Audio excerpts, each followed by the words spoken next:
વિગતથી જોઈએ। વાઘોડિયામાં મકાઈની ખેતીમાં ભેલાણ મામલે પથ્થરમારાની ઘટના બની છે। પાદરિયાપુરાની સીમમાં ભેલાણ માટે નર્મદા વસાહતીઓ અને માલધારીઓ આમને સામને આવી ગયા। ખેડૂતોનો આરોપ છે કે માલધારીઓએ હુમલો કર્યો, જેના કારણે ખેડૂતોએ માલધારીઓના મકાન પાસે જઈ પથ્થરમારો કર્યો, જેમાં 3 થી 4 લોકો ઇજાગ્રસ્ત થયા।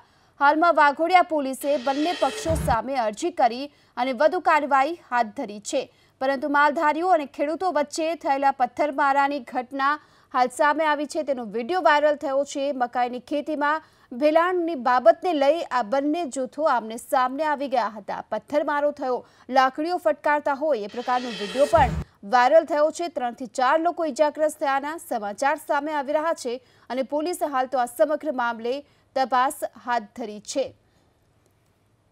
ખેડૂતોનો આરોપ છે કે માલધારીઓએ હુમલો કર્યો, જેના કારણે ખેડૂતોએ માલધારીઓના મકાન પાસે જઈ પથ્થરમારો કર્યો। વધુ વિગતો મેળવીએ સંવાદદાતા લોરેન્સ પરમાર પાસેથી। લોરેન્સ, આ વિડીયોને લઈ શું સામે આવી રહ્યું છે? જેમ કે વાત કરીએ તો આ વાત વડોદરા જિલ્લાના વાઘોડિયાના પાદરિયાપુરા સીમમાં ભીંગાણું થયું તેની છે।